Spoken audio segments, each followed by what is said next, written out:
Fala galera, aqui é o Metro e seja muito bem-vindo ao canal. Hoje eu não vou só dizer se o episódio 1 de One Punch Man foi bom ou ruim. Eu vou tentar trazer uma outra visão do episódio. O que cada personagem representa, o que o sistema por trás revela e o que essa nova fase da história promete entregar. Porque pra mim o One Punch Man nunca foi só porrada e piada. É sobre intenção, propósito e o absurdo do próprio sistema.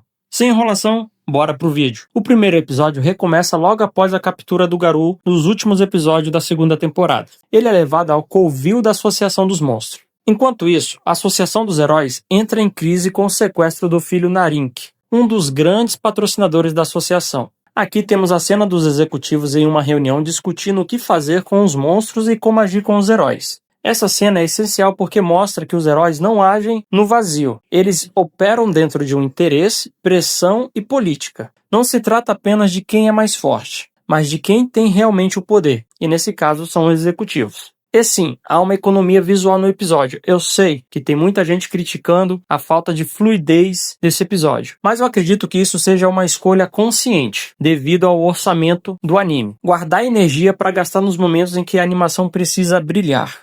A adaptação condensa partes longas do mangá para focar no essencial. E a estrutura do sistema e o conflito central da trama pode não agradar todo mundo, mas faz sentido narrativo. A direção usa quadros estáticos, você pode achar preguiçoso, mas olhando para o outro lado, pode ser uma metáfora. A imagem parada reflete um sistema que fala demais e age pouco. O Narink, desesperado pelo filho, faz com que a decisão gire em torno dos seus próprios interesses. Os executivos querem chamar o herói mais poderoso da associação, o Blast. Mas logo vem o choque de realidade. O Blast não é CLT da associação. Ele aparece quando quer e só quando faz sentido para ele. Esse detalhe é genial. O herói mais poderoso não é controlado por quem manda no sistema. E enquanto isso, em outra sala, o Imperador Criança está conversando com Metal Knight, o estrategista que luta à distância por meio de robôs. Metal Knight descobriu o esconderijo dos monstros, mas ainda não decidiu se vai revelar. Poder, informação e moral se cruzam nesse momento. E o anime deixa claro, na minha opinião, que Metal Knight tem as informações que o Imperador Criança está procurando e que existe um peso em passar essa informação. Inclusive, o anime deixa claro o posicionamento de Metal Knight. O anime corta para o apartamento do Saitama.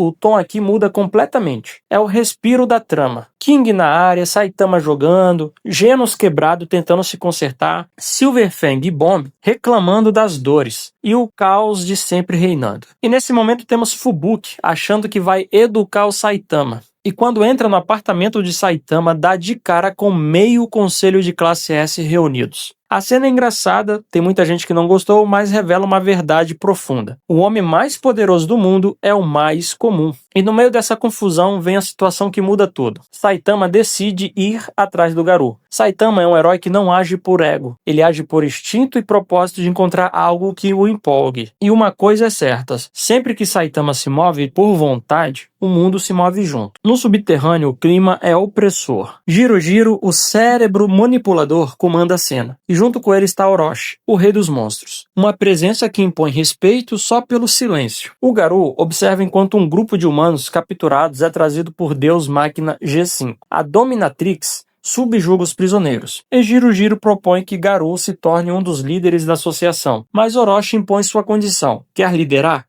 Traga a cabeça de um herói. Garou não reage. Ele lê a sala, mede a hierarquia e entende o jogo. No mangá, esse trecho tem mais tensão com lutas e diálogos mais longos. O anime corta direto pro essencial. Garou se posicionando entre os monstros, mas sem perder sua lucidez. Tecnicamente, a estratégia é estável e coerente. Quando precisa, a câmera se aproxima e quando deve, se afasta. A paleta é sóbria, as expressões carregam peso, não é o espetáculo visual da primeira temporada e tudo bem. Aqui o foco é competência e ritmo narrativo. É um episódio que entende a própria função, abrir o arco, contextualizar e entregar o propósito. O diretor começou cercado de desconfiança, e com razão, é claro, vindo de trabalhos anteriores como Eight, e com a falta de comunicação inicial, muita gente duvidou. Mas esse episódio mostra algo bem claro: respeito à obra e controle de tom. Nada de fanservice desnecessário, nada de tentar ser o que o anime não é. Ele entregou o básico bem feito. E se mantiver esse padrão conforme o arco do Garou evoluir, o que hoje é dúvida, amanhã vira reconhecimento. No fundo, o episódio fala de função e propósito. Heróis presos a um sistema que define quem tem valor, monstros com hierarquia e fé própria, Garou no meio disso tudo odiando heróis, mas se tornando um monstro, e Saitama o ponto neutro, o homem que só age quando sente que precisa. One Punch Man é um espelho. Ele pergunta: você luta por reconhecimento ou por convicção? Esse primeiro episódio não é sobre ação, é sobre posicionamento. E é isso que o torna interessante. Se o estúdio seguir o que plantou aqui, Garou enfrentando os próprios limites, Imperador, criança e Meta Knight travando uma guerra de informação, Fubuki orbitando Saitama e ampliando suas intenções, Jiro e Orochi preparando um clímax que eu estou ansioso para assistir e ver como a produção vai se sair. Se tudo isso for mantido, a terceira temporada promete. E eu estou torcendo para que tenhamos uma boa temporada com boas cenas de luta. Agora me diz, qual o momento mais te pegou? A cara da Fubuki no AP do Saitama ou o silêncio pesado no covil dos monstros? Comenta aí. Quero saber o que você achou do primeiro episódio. E fortalece o nosso time. Pole ao avesso, criatividade e rotina de verdade. Arte que inspira. E mexe, gameplay com estratégia e humor raiz. Aqui no Metros a gente vai seguir analisando o One Punch Man com a lupa, buscando os propósitos e as mensagens escondidas entre linhas. Valeu por assistir e até o próximo vídeo.